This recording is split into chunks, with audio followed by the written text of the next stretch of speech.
প্রধানমন্ত্রী নরেন্দ্র মোদীর সঙ্গে জো বাইডেনের মিটিংয়ের পর বাংলাদেশের একাধিক উপদেষ্টারা ফের একবার ভারতকে হুঁশিয়ারি দিতে শুরু করলেন। খবর বিভিন্ন ক্ষেত্রে প্রকাশিত হয়েছে যে বাংলাদেশ ইস্যুতে ফের একবার নিউ ইয়র্কে বাইডেন এবং মোদির দীর্ঘক্ষণ আলোচনা হয়। আলোচনার বিষয়বস্তু কি তা এখনো সরকারিভাবে জানা না গেলেও বহু রাজনৈতিক বিশ্লেষকরা বলছেন, বর্তমানে বাংলাদেশের যে অবস্থা, সংখ্যালঘুদের উপর আক্রমণ এবং পার্বত্য অঞ্চলে চাকমা সম্প্রদায়ের উপর সেনাবাহিনী নির্বিচারে অত্যাচার, বিভিন্ন ইস্যুতে ভারত কতটা বাংলাদেশকে সহায়তা করতে পারে সেই বিষয়গুলোই উঠে এসছে একাধিক বৈঠকে। এর আগে বাইডেনের সঙ্গে ফোনে যে কথাবার্তা মোদি বলেছিলেন সেইগুলোতেও এই সংখ্যালঘুদের উপর অত্যাচার সহ একাধিক বিষয় নিয়ে আলোচনা করেন দুই দেশের রাষ্ট্রপ্রধানরা। এর পাশাপাশি আজই ইউনিস সরকারের একাধিক উপদেষ্টারা ফের ভারতকে কার্যত হুঁশিয়ারি দিতে শুরু করলেন। আপনারা জানেন, এই ইউনিসই মোদিকে চিঠি লিখে একটি সময় চেয়েছিলেন মিটিংয়ের জন্য এবং একাধিক ইন্টারভিউতে মোহাম্মদ ইউনিস বর্তমানে ভারত বিরোধী মনোভাব থেকে সরে এসে নরম মনোভাব দেখিয়েছিলেন। কিন্তু এরপরই বাংলাদেশবাসী কিন্তু ইউনিসের উপরে ক্ষিপ্ত হয়ে যায় এবং ইউনিস যেটা বুঝেছিলেন, অর্থাৎ বাংলাদেশকে এই মুহূর্তে চালানোর জন্য ভারতের সাহায্য দরকার, তা অন্য উপদেষ্টা বা যারা ভারতের বিরোধিতা করে মসনদে বসেছেন তারা বুঝতেই পারছেন না। মানে অরাজনৈতিকভাবে পরিপক্ক হলে বাংলাদেশের মসনদ যে কোন জায়গায় যেতে পারে তার প্রকৃত উদাহরণ কিন্তু এই সকল কর্মকর্তা এবং উপদেষ্টারা। ফলে তারা ফের একবার ভারতকে হুঁশিয়ারি দিয়ে বসলেন। এর আগে হুঁশিয়ারির ফলে কি হয়েছিল তা সকলেই জানেন। প্রতিবেশী দেশ যে মালদ্বীপ, তার বর্তমান যে অবস্থা, যারা ভারত বিরোধী ক্যাম্পেইন করে ক্ষমতা এসেছিল, এখন তারা ভারতকে ইনভাইট করছে বিভিন্ন ক্ষেত্রে। অর্থাৎ বাংলাদেশের এই ভারত বিরোধী প্রচার নিঃসন্দেহে বাংলাদেশের কূটনীতি, অর্থনীতি এবং রাজনৈতিক সমীকরণকে ভবিষ্যতেই যে বদলে দেবে তা বলাই যায়। মনে রাখতে হবে, অমিত শাহ ঠিক দুদিন আগে, যিনি বাংলাদেশ ইস্যুতে এর আগে কোনোদিনও মন্তব্য করেননি, তিনি অনুপ্রবেশকারীদের কড়া উদ্দেশ্যে বার্তা দিয়েছিলেন। আর ঠিক তারপরেই বাংলাদেশের একাধিক উপদেষ্টারা বারংবার করে ভারত বিরোধী কথাবার্তা বলে চলছেন আরো একবার। এবার প্রশ্ন হলো, ভারত এখনো কি চুপ করে থাকবে? আর এই সবের উত্তরই দেব আজকের এই ভিডিওতে। আপনারা দেখছেন দ্য ইন্ডিপেন্ডেন্ট বেঙ্গল, আমি শিবম। যারা এই ভিডিওটি দেখছেন তাদের ছোট্ট একটা অনুরোধ, চ্যানেলটি একটু সাবস্ক্রাইব করে দেবেন।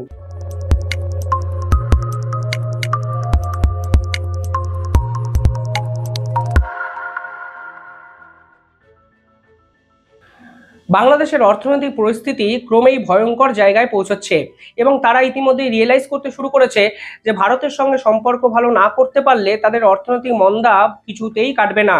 বিদেশি ঋণের কথা আমি এই ভিডিওটা আর আলোচনা করলাম না। মোহাম্মদ ইউনিস নিজে একজন অর্থনীতিবিদ, তাই তিনি ভারতের সঙ্গে সম্পর্ক রক্ষার গুরুত্ব সম্পর্কে ইতিমধ্যেই বুঝতে শুরু করে দিয়েছেন।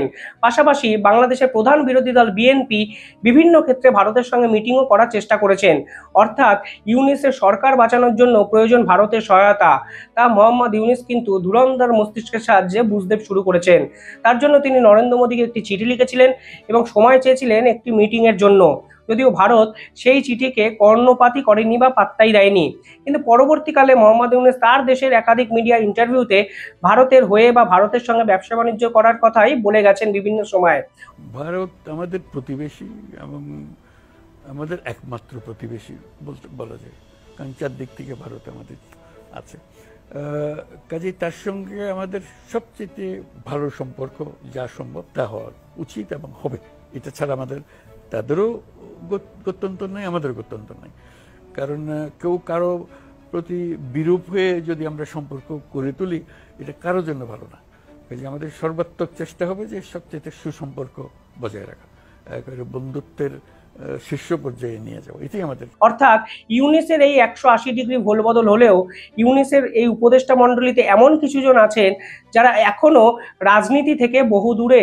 অর্থাৎ রাজনৈতিক মারপ্যাচ থেকে বা কূটনীতিক কোনো জ্ঞান না থাকলে উপদেষ্টার আসনে বসে দেশের যে কত বড় ক্ষতি করা যায় তার প্রকৃত উদাহরণ হলো এই সকল উপদেষ্টারা। যেমন রিজওয়ানু হাসান, যিনি বিভিন্ন ক্ষেত্রে ভারত বিরোধী কথাবার্তা বলে ভারত এবং বাংলাদেশের সম্পর্ককে ধূলিসাৎ করে তুলেছেন। তিনি কালকে আরো একটা কথা বলে বসেছেন, যেখানে তার নিজের দেশের দিকেও কিন্তু আঙুল ওঠে। দেখুন, এই সরকার এসে হাসিনা সরকারের বিরুদ্ধে কথা বলবেন, এটাই স্বাভাবিক, কিন্তু হাসিনা সরকারের বিরুদ্ধে কথা বলার সময় বারংবার প্রত্যক্ষ বা পরোক্ষভাবে ভারতকে টেনে আক্রমণ করা, এই কারণটা আমি সত্যিই বুঝতে পারছি না। তিনি কালকে বলেছেন ওই সময়টা শেষ হয়ে গেছে যখন সরকারি পর্যায়ে নীরবতা থাকতো, নিষ্ক্রিয়তা থাকতো। মনে রাখতে হবে এই বাংলাদেশের ওই আগের সময়টা কিন্তু শেষ। অর্থাৎ নদীর পানি শুধু রাজনীতি নয়, এটা কূটনীতি এবং অর্থনীতি। জনগণের চশমা দিয়ে সমস্যা দেখতে এসেছি। অর্থাৎ পরিষ্কারভাবে উনি জনগণকে উস্কে দিয়ে বলতে চাইছেন, একসময় নদীতে যে বাঁধগুলো দেওয়া হতো বা নদীর যে জল, সেটা নিয়ে ভারত একপাক্ষিক সিদ্ধান্ত নিত, বাংলাদেশকে তারা ডিপ্রাইভ করে রেখেছে। কিন্তু এই বাংলাদেশের সরকার আর আগের মতো নীরব থাকবে না, নিষ্ক্রিয় থাকবে না। তিনি বলেছেন প্রতিবেশী দেশের নদীতে কোথায় বাঁধ আছে, কি পরিমাণ পানি আছে এবং তারা পানি ছাড়বে কিনা তা আমাদের জানানো হলে এই বন্যা ঠেকানো যেত। অর্থাৎ কালকে তিনি বল্লারমুখ বাঁধ যে পরিদর্শনে গেছিলেন বন্যা কবলিত জায়গায়, সেই বন্যার জন্য ফের একবার ভারতকে ঘুরিয়ে দায়ী করে চলে এলেন। বললেন ভারত জল ছাড়ার জন্যই নাকি বন্যা হচ্ছে বাংলাদেশে। দেখুন, এ নিয়ে আমি একাধিক ভিডিও বানিয়েছি, তথ্য দিয়েছি, বুঝিয়েছি, চুক্তিতে কি লেখা আছে সবই আপনাদের সামনে একটু একটু করে খোলাসা করেছি। কিন্তু যদি এই সকল ইস্যুই আসল মুখ্য আলোচনার বিন্দুতে হয় বা আলোচনার বিষয়বস্তু হয়, তাহলে মোহাম্মদ ইউনূস স্বয়ং ভারতের সঙ্গে মিটিং করতে পারেন এ ধরনের ইস্যুতে। খামোকা সাংবাদিকদের সামনে বসে বাংলাদেশি জনগণকে ভারত বিমুখ বা ভারত বিরোধিতা করলে মসনদে টিকে থাকা যায়, কিন্তু দেশের ক্ষতি হয়, সেই আসল সরল সত্যটাই এই উপদেষ্টারা কিন্তু বুঝতেই চাইছেন না। এবং মোহাম্মদ ইউনূসের সরকারের পক্ষ থেকে এই উপদেষ্টাদের ভারত বিরোধী কথাবার্তা বলার জন্য কিছু বলাও হচ্ছে না। এদিকে মোহাম্মদ ইউনূস নিজে চাইছেন মোদির সঙ্গে মিটিং করতে, এদিকে মোহাম্মদ ইউনূস নিজে বলছেন ভারত আমাদের প্রতিবেশী দেশ, ব্যবসা বাণিজ্য আবার আগের মতোই করা উচিত, করব। পররাষ্ট্র উপদেষ্টারা বিভিন্ন ক্ষেত্রে বলছেন ব্যবসা বাণিজ্য আগের মতোই করতে হবে, ভারতের সঙ্গে ডিপ্লোম্যাটিক সম্পর্ক বজায় থাকবে, ভারতের হাই কমিশনারের সঙ্গে মিটিং করছেন তারা। কিন্তু পাশাপাশি ভীষণ মাত্রায় ভারত বিরোধী কথাবার্তাও কিন্তু বলে যাচ্ছেন। মনে রাখতে হবে জয়শঙ্কর ঠিক কিছুদিন আগে পাকিস্তানকে উদ্দেশ্য করে একটা কথা বলেছিলেন। তিনি বলেছিলেন আলোচনার টেবিলে বসা এবং সীমান্তে যুদ্ধ একসঙ্গে হতে পারে না। বাংলাদেশ কিন্তু ভীষণ মাত্রায় সেই পাকিস্তানের ভুলই করে যাচ্ছে।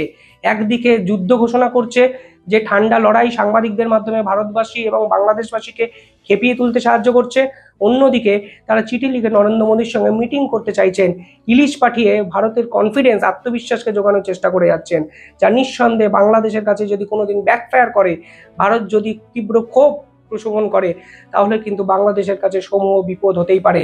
মানুষের আবেগকে নিয়ে ভুল বুঝিয়ে বাংলাদেশের মানুষদের ভারত বিদ্বেষী করে তুলছেন, যা নিঃসন্দেহে দেশের অর্থনীতি, কূটনীতি এবং রাজনীতির কাছে প্রধান মাথা ব্যথার কারণ হতেই পারে। কিন্তু অন্যদিকে পাল্টা চালটা কিন্তু চালছেন বিএনপি নেতারা। অর্থাৎ আওয়ামী লীগ চলে যাওয়ার পর বিএনপি নেতারা ভীষণ মাত্রায় মসনদে বসার চেষ্টা করছেন। কালকে এক বিএনপি নেতা তো বলেই বসেছেন এই আন্দোলনের পিছনে আমরাও ছিলাম। কিন্তু এবার তারা সামনে এসে পরিষ্কারভাবে ইউনূস সরকারের সমালোচনা করতে শুরু করেছেন।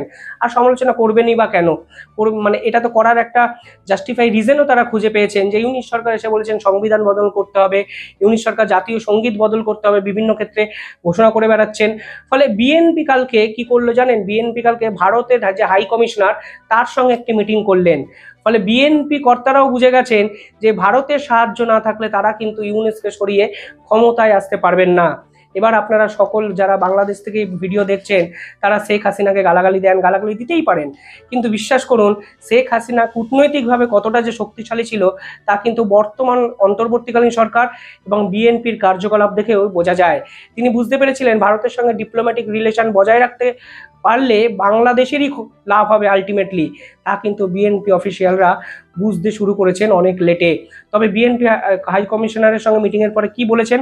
তিনি বলেছেন ভারতের হাই কমিশনারের সৌজন্য সাক্ষাৎ করেছি এবং ভারত বাংলাদেশের সম্পর্ক কিভাবে আরো গভীর করা যায় তা নিয়ে আলোচনা করেছি। পাশাপাশি সীমান্ত হত্যা, পানির সমস্যা ইত্যাদি বিষয় নিয়েও আমরা আলোচনা করেছি। অর্থাৎ ভারতের বিরুদ্ধে একাধিক অভিযোগ থাকা সত্ত্বেও সেই ভারতের সঙ্গে আলোচনাতে বসতেই হচ্ছে বাংলাদেশকে। দেখুন, আমি শক্তিশালী নাই হতে পারি, কিন্তু বিদেশি শক্তি হিসাবে আমি আমার শক্তি অনুযায়ী যে রাজনৈতিক ব্যাটিং পিচে ব্যাটিং করব, এটাই তো স্বাভাবিক।